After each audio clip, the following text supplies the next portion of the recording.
Hi, everyone. I'm Marianne Shiozawa, and this is episode 12 of the You're Doing Great Mom podcast. Today, I want to do something a little bit different.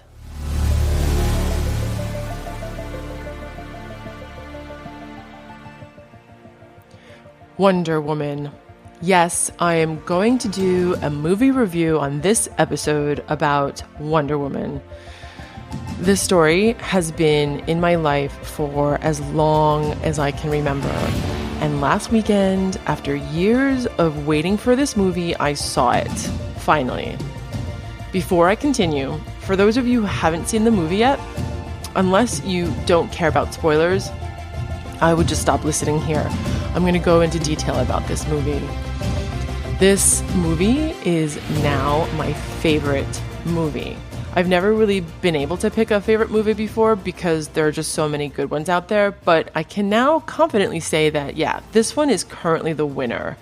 It could have been a huge bomb, which for a lot of these superhero movies, which I love, they often happen to be pretty bad, unless it's directed by Christopher Nolan or starred by Christopher Reeves. So going into this movie, I didn't hold my breath. Of course, I was so hoping it would be a good movie, and at a minimum, I didn't want to feel majorly disappointed. I did not expect that I'd be smiling and fist pumping throughout most of the movie with so much emotion from the joy of watching such a fantastic production. Let me tell you, it is such a pleasure to watch a movie that turns out to be good when you've put so much hope into it. I expected it to be mediocre because I guess I figured they'd make a predictable feature with boobs and ass shots, lame fight scenes, poor dialogue, and, like tasteless jokes. So I didn't do any reading coming into the film. I did not know who directed it, and I just didn't want to go in there with a preconceived opinion. I just wanted to go in there with as a neutral blank slate as possible. And so I didn't know that Patty Jenkins directed the movie, who directed the movie Monster, starring Charlize Theron. And Charlize won the Oscar for that role. I also didn't know that the music is composed by Hans Zimmer, who is my favorite movie music composer. I play a lot of his music in my office, like the theme from Gladiator and The Dark Knight. It's just really, really soothing and powerful and, kind of moving and emotive. I just love his work.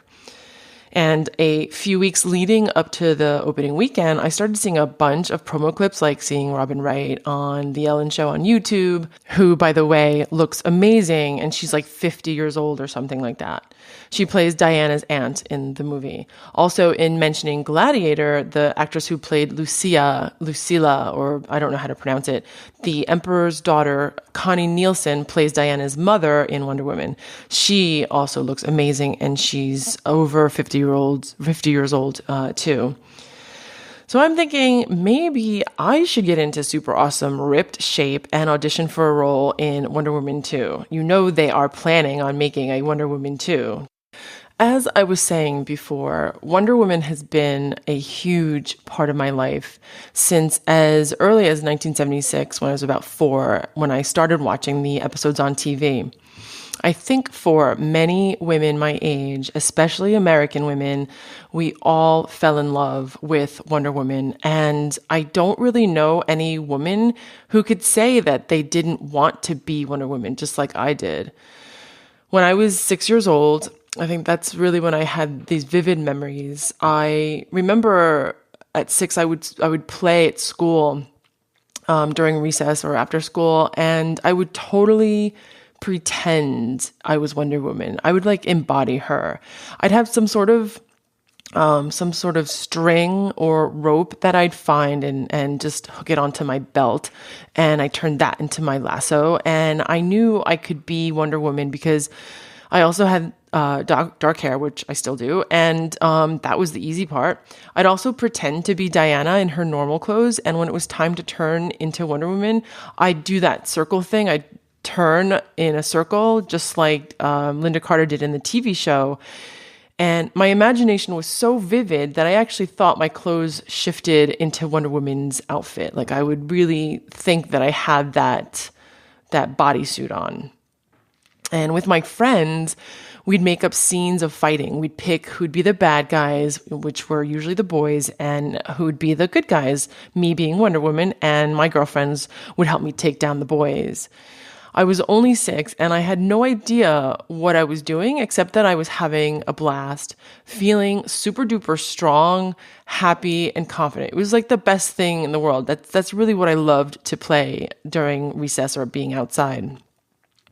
Isn't that how all kids should really be able to feel?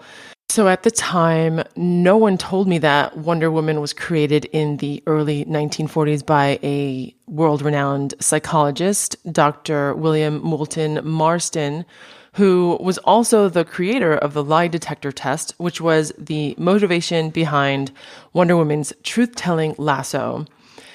No one told me that Wonder Woman was the icon of women's empowerment at the time. In fact, the entire comic and character Wonder Woman was inspired by Dr. William Moulton Marston's wife, Margaret Sanger, who, in fact, with her sister, opened up the first birth control clinic in the United States, and they were both arrested for selling contraception for illegal distribution.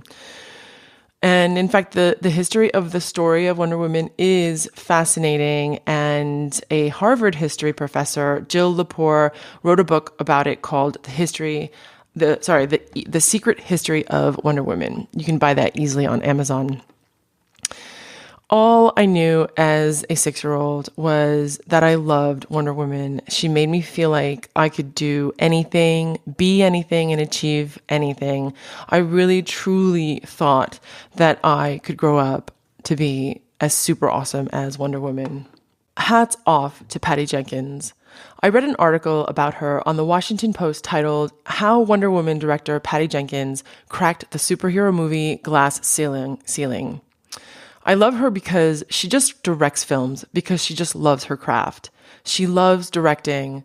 She said that she doesn't really see herself with challenges from being a female director in a male-dominated industry. She just goes out there and directs, which I think is the best way to go. Because once you start to think in terms of limitations, just because you're a woman, then I think you invite elements of obstacles simply because they are in your perception. Patty Jenkins directed this movie beautifully. One of the things that was brought to my attention from my brother, who, like me, loves to talk about movies and directors, was the style of the movie and how Gal Gadot, the actress who plays Wonder Woman, was portrayed. My brother and I are always discussing highly anticipated movies, and since he lives in France and I'm here in London, we don't get to see these movies together, so the next best thing is to talk about them on Skype or WhatsApp. Anyway, he asked me, and I'm paraphrasing here, in the Batman movie with Anne Hathaway, that scene when she's on the Bat motorcycle in her black leather Catwoman outfit and the camera is shot from behind her? It's a great shot from that angle. I said, yeah, sort of. Well, were there any shots like that in Wonder Woman? So I had to think back to remember if there are actually any scenes like that in Wonder Woman, and I honestly couldn't think of any. In fact, I still can't think of any scenes like that.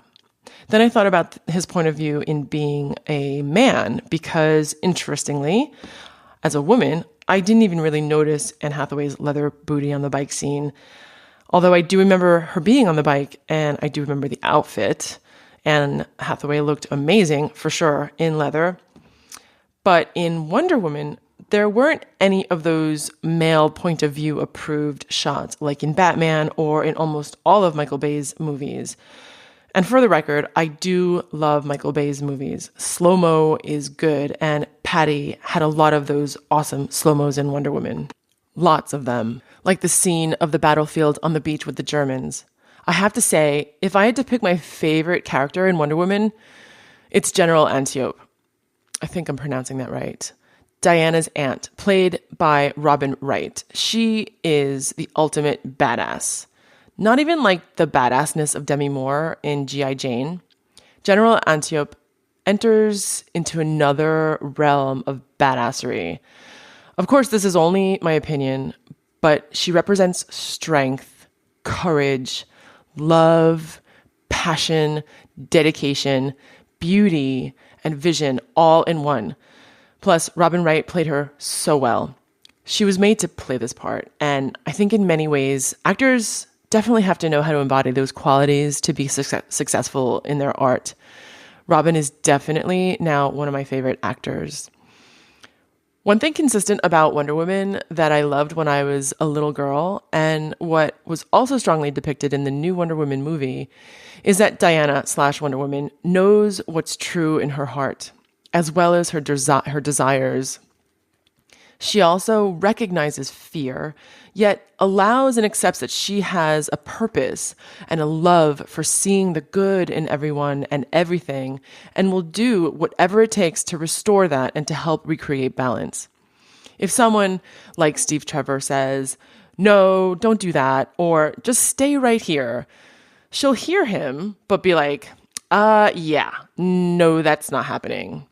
Like in the most epic, awesome scene in the movie, No Man's Land, where I swear to God, I wanted to jump out of my seat and cheer her on as she climbed up the ladder in slow-mo. And by the way, this is a perfect example where Patty Jenkins could have taken the shot of her ass as she climbed up from the trenches and instead do a close-up of her golden lasso.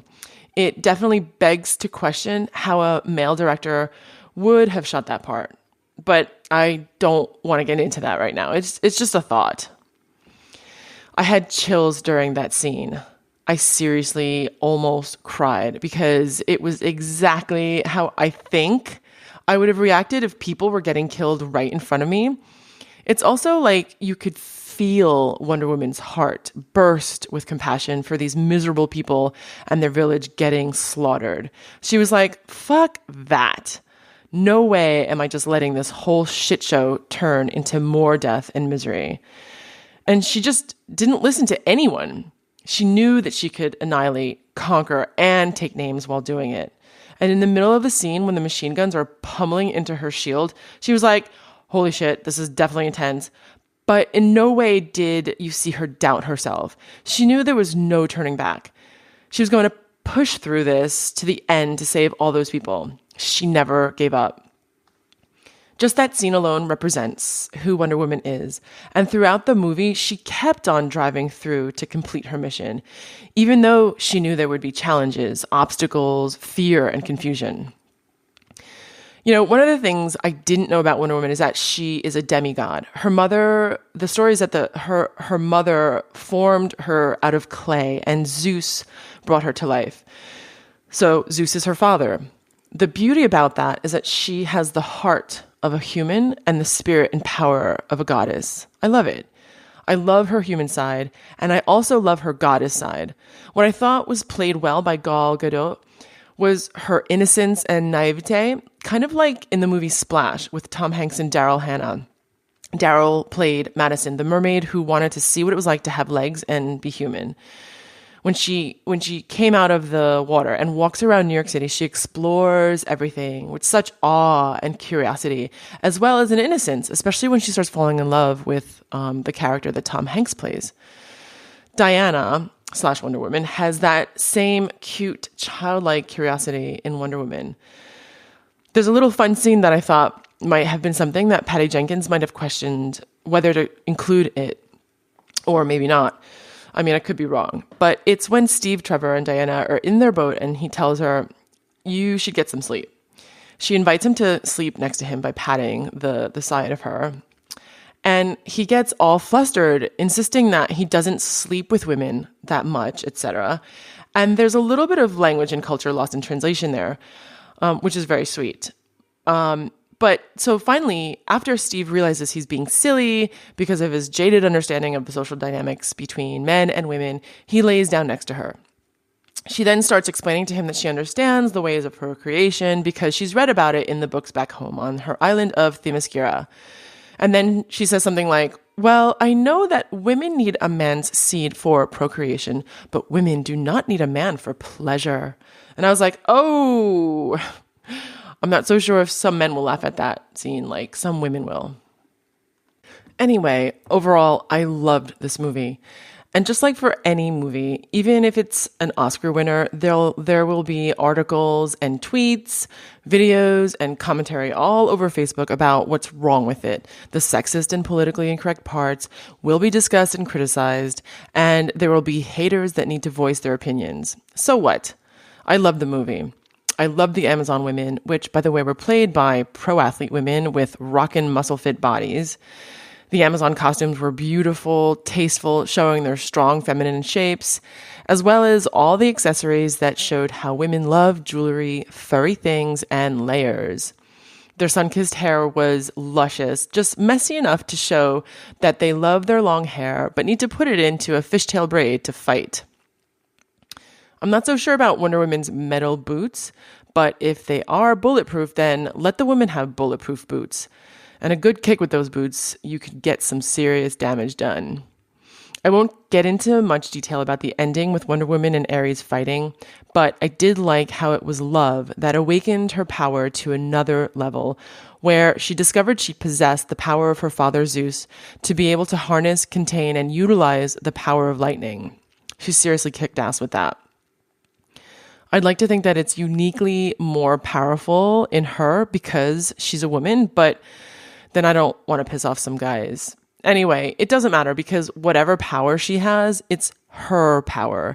And Batman, Superman, and Flash, and all those other male DC superheroes and Marvel Comics have their own unique powers that are awesome, strong, masculine, and amazing. I love them too, especially Batman. I am definitely going to see this movie again, probably this week, just so I can fill in anything that I missed the first time.